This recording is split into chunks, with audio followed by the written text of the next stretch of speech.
warahmatullahi wabarakatuh. Kami dari kelompok 1 akan menjelaskan tentang jaringan pada hewan. Sebagai organisme bersel banyak atau multiseluler, tubuh hewan disusun oleh banyak sel yang memiliki bentuk dan fungsi yang berbeda. Sel-sel yang berkelompok dan memiliki bentuk dan fungsi yang sama dalam tubuh hewan disebut sebagai jaringan hewan. Seperti pada tubuh manusia, jaringan pada tubuh hewan dibedakan menjadi dua kelompok, yaitu jaringan benih dan jaringan tubuh atau somatis. Jaringan benih merupakan jaringan yang aktif membelah yang bertujuan untuk menghasilkan benih yang baru. Sedangkan jaringan somatis atau jaringan tubuh adalah jaringan yang ada pada tubuh hewan sepanjang hidupnya. Jaringan somatis atau jaringan tubuh dibedakan menjadi 4 jaringan utama, yaitu jaringan ikat, jaringan epitel, jaringan otot, dan jaringan saraf. Yang pertama ada jaringan epitel atau epitelium. Jaringan epitel adalah jaringan yang membatasi dua lingkungan berbeda pada tubuh hewan dan melekat pada jaringan ikat. Jaringan epitel berdasarkan letaknya terbagi menjadi 3 macam. Yang pertama ada epidermis, jaringan yang berbatasan dengan lingkungan luar. Yang kedua ada endotelium, jaringan yang membatasi organ dalam.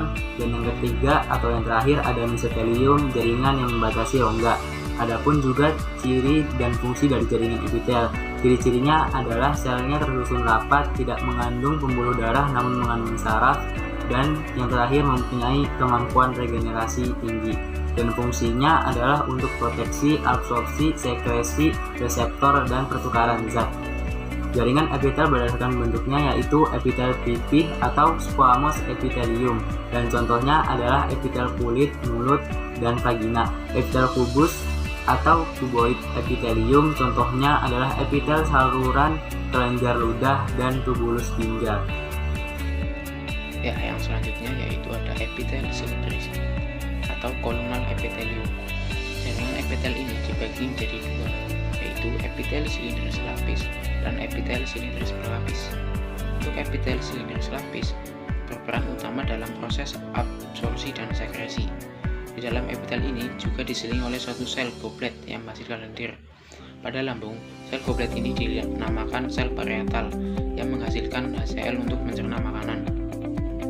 Epitel silindris terdapat di jaringan epitel kelenjar pencernaan, contoh usus, kantung empedu, lambung, dan usus. Sementara itu, epitel silindris berlapis yaitu epitel silindris yang memiliki banyak lapisan, berfungsi sebagai pelindung dan sekresi. Epitel ini terdapat di jaringan epitelium laring, faring, trakea, dan kelenjar ludah. Selanjutnya adalah epitel transisi. Epitel ini disusun oleh berlapis-lapis sel. Bentuknya dapat berubah-ubah dengan cara mengembang dan mengempis, serta bersifat impermeable. Epitel ini berfungsi sebagai penahan regangan dan tekanan. Epitel transisi dapat ditemukan pada epitelium uretra, saluran pernapasan, serta kantung kemih. Yang kelima adalah epitel kelenjar. Epitel ini merupakan jaringan epitel khusus yang berperan dalam sekresi senyawa untuk membantu proses fisiologis.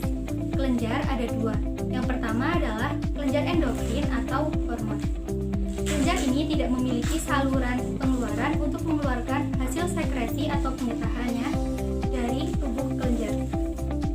Sekret atau getah yang diproduksi oleh kelenjar ini disebut sebagai hormon. Contohnya adalah timus, adrenal, tiroid, dan paratiroid. Yang kedua adalah kelenjar eksokrin. Kelenjar ini memiliki saluran pengeluaran untuk mengeluarkan hasil sekresinya yang dapat berupa enzim, air ludah, dan keringat. Jaringan ikat atau konektif atau penyokong adalah jaringan yang berfungsi mengikat jaringan-jaringan lain menjadi satu dan berasal dari perkembangan mesenkium dari mesoderm. Dalam jaringan ikat terdapat A. makrofag, bertugas memakan kuman atau zat asing yang masuk dalam jaringan dan terdapat dekat pembuluh darah. B. fibroblast, protein pembentuk serat yang berfungsi sebagai bakal atau bahan pembentuk matriks jaringan ikat. C. sel tiang atau mast cell, berfungsi sebagai penghasil heparin untuk pembekuan darah dan histamin sebagai peningkat permeabilitas kapiler darah. D. Sel lemak atau adipose cell adalah sel yang terspesialisasi untuk menyimpan lemak. E. Sel darah merah. F. Sel darah putih. G. Melanosit berfungsi untuk menghasilkan zat melanin atau pigmen pada kulit. Komponen matriks dan serabut. H. Matriks, komponen cair pengisi jaringan ikat yang terdiri dari serabut dan bahan dasar yang menyebabkan matriks menjadi lentur. I. Serat kolagen berwarna putih dengan daya regang tinggi dan elastisitas rendah. J. Serat elastik berwarna kuning, daya elastisitas tinggi. K. Serat retikuler berbentuk jaring, elastisitas rendah dengan bahan penyusun yang sama dengan kolagen, namun lebih tipis. Fungsinya adalah sebagai pengikat antar jaringan ikat lain. Klasifikasi jaringan ikat antara lain yang pertama, jaringan ikat longgar adalah jaringan yang seratnya lebih longgar. Komposisi bahan matriksnya lebih banyak, sel penyusunnya lebih sedikit. Fungsi jaringan ikat longgar adalah pertama, memberi bentuk organ dalam, yang kedua, menyembunyikan serat otot, yang ketiga, merekatkan jaringan di bawah kulit, yang keempat, membentuk membran mesenterium pada rongga perut yang mengatur posisi organ dalam. Jaringan ikat padat adalah jaringan yang seratnya lebih banyak dan rapat daripada bahan dasar dan sel penyusunnya. Contohnya adalah jaringan pada dermis kulit dan pembungkus tulang atau tidak teratur, dan tendon dan ligamen atau teratur. Jaringan lemak atau adiposa adalah jaringan yang terspesialisasi untuk menyimpan sel lemak. Ciri-ciri sel lemak adalah oval, transparan, tipis, dan elastis. Fungsi jaringan lemak adalah 1. Melindungi organ-organ dari benturan. 2. Persediaan jaringan makanan. 3. Alat pengatur suhu jaringan lemak terdapat di sekitar organ-organ dalam dan bagian bawah kulit.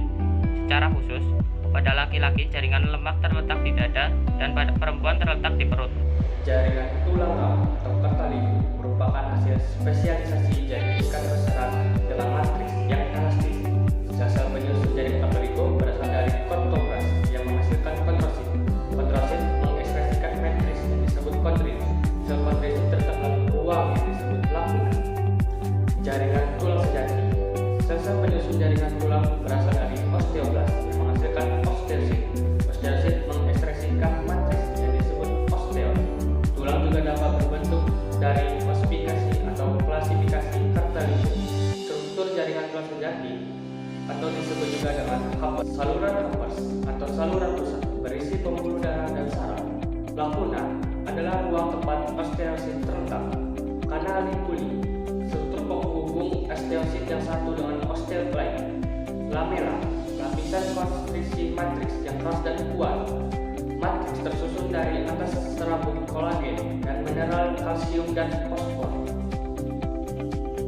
Jaringan darah. Jaringan darah merupakan jaringan ikat yang terspesialisasi sebagai tempat sel-sel darah dengan matriks cair atau plasma darah. Fungsi jaringan darah yaitu yang pertama, membawa sari-sari makanan, oksigen, hormon, serta sisa metabolisme. Kemudian yang kedua, mencegah infeksi dan memerangi kuman. Kemudian penyusun jaringan darah dibagi menjadi 4, yaitu yang pertama plasma darah, yaitu sebagai bagian cair yang terdiri dari air, albumin, globulin, serta fibrinogen. Kemudian yang kedua ada eritrosit, yaitu sel darah merah yang mengandung hemoglobin dan berfungsi sebagai pengikat oksigen dan karbon dioksida. Kemudian yang ketiga ada leukosit, yaitu berfungsi sebagai pemakan kuman dan zat asing yang masuk ke dalam tubuh. Leukosit dibagi menjadi 5, yaitu yang pertama neutrofil, eosinofil, dan juga basofil sebagai leukosit yang bergranula, kemudian monosit dan juga limfosit sebagai leukosit yang tidak bergranula. Kemudian yang terakhir, yang keempat, yaitu trombosit yang berfungsi sebagai pembeku darah. Jaringan limfa. Jaringan limfa merupakan jaringan yang terdiri dari sel-sel limfosit, makrofag, dan serat-serat retikuler. Jaringan limfa terdapat pada organ non-limfa seperti timus, tonsil, dan limfa. Lalu selanjutnya ada jaringan otot. Jaringan otot tersusun atas sel-sel otot yang berfungsi sebagai alat gerak aktif tubuh. Jaringan otot terdiri dari serat-serat otot yang disebut miofibril. Otot dapat bekerja secara aktif dengan cara kontraksi atau memendek dan relaksasi atau memanjang dengan bantuan protein aktif atau filamen halus, protein miosin atau filamen kasal, ATP, dan juga CA2+. Nah, jaringan otot ini terdiri atas 3. Yang pertama, otot polos atau viscera. Otot polos bekerja secara tidak sadar dan tidak membutuhkan energi yang besar dalam kontraksi yang berkelanjutan. Selain itu, otot polos menjadi penunjang utama tubuh dan hampir setiap bagian tubuh tersusun dari jaringan otot. Yang membedakan otot polos dengan otot lainnya adalah otot polos tidak memiliki sistem jaringan lurik. Dan ada pun ciri otot polos yang perlu kita ketahui. Yang pertama, bekerja secara tidak sadar. 2. Tidak memiliki pola lurik. 3. Berinti tunggal. 4. Tidak bercabang. 5. Bersifat elastis, dan lain sebagainya. Otot polos terletak di seluruh saluran pernafasan, saluran pencernaan, rahim, ginjal, jaringan pada usus, kantong kemih, pembuluh darah, dinding perut, prostat, iris mata, dan organ dalam dan rongga tubuh yang lain. Adapun fungsi otot polos pada tubuh. Yang pertama, membantu pencernaan. 2. Detoksifikasi. 3. Menjaga keseimbangan elektrolit. 4. Pengaturan tekanan darah. 5. Pengaturan aliran urin. 6. Transportasi oksigen untuk jaringan. Cara kerja otot. Pertama, miosin aktif menggerakkan aktin dengan bantuan CA2+ dan ATP. 2. Saat kontraksi, miosin menarik aktin sehingga pita I memendek, zona H hilang. 3. Saat relaksasi, miosin melepas aktin sehingga pita I kembali memanjang, zona H kembali muncul. Dan yang keempat, gabungan protein aktin dan miosin disebut aktomiosin. Otot lurik adalah berbentuk silinder panjang dengan inti di tepi, tidak bercabang, bekerja secara sadar volunter atau dipersarafi saraf pusat dan cepat lelah. Daerah terang isotop atau pita I dan daerah gelap anisotop atau pita A pada otot lurik dapat terlihat dengan jelas karena bentuknya teratur. Contohnya, otot yang menempel pada tulang atau daging. Otot jantung adalah berbentuk silinder panjang dengan inti di tengah, bercabang, bekerja secara tidak sadar atau dipersarafi sistem saraf otonom dan tidak mudah lelah. Otot jantung berbentuk cabang yang disebut sistium dan sekat yang disebut diskus interkalar. Contohnya, otot pada jantung. Di sini saya akan menjelaskan jaringan saraf. Jaringan saraf adalah jaringan yang tersusun atas sel-sel saraf atau neuron yang terhubung ke sistem saraf pusat. Struktur sel saraf ada 7. Yang pertama ada dendrit yang berfungsi menerima rangsangan. Yang kedua ada badan sel atau processing cell yang berfungsi memproses rangsangan. Yang ketiga ada akson yang berfungsi menghantarkan rangsangan ke sinapsis. Yang keempat ada sel Schwann yang berupa lemak yang berfungsi menghasilkan mielin. Yang kelima ada selubung mielin yang berfungsi melindungi akson dan memberi nutrisi. Yang keenam ada nodus Ranvier atau celah yang berfungsi mempercepat hantaran rangsangan. Yang terakhir, yang ketujuh ada sinapsis yang berfungsi meneruskan rangsangan ke sel saraf selanjutnya. Selanjutnya ada macam-macam jaringan saraf. Macam-macam jaringan saraf ada 3. Yang pertama ada saraf sensorik. Saraf sensorik adalah saraf yang mengirimkan rangsangan dari daerah reseptor atau indera penerima rangsang menuju sistem saraf pusat. Yang kedua ada saraf intraneuron. Saraf intraneuron adalah saraf penghubung antar saraf konektor dan saraf sensorik dengan saraf motorik, adjuster. Yang ketiga ada saraf motorik, saraf yang mengirimkan rangsangan dari sistem saraf pusat menuju efektor atau otot penanggap rangsangan. Berdasarkan bentuknya, saraf terbagi menjadi 3. Yang pertama ada saraf multipolar, yang kedua ada bipolar, yang ketiga ada syaraf unipolar.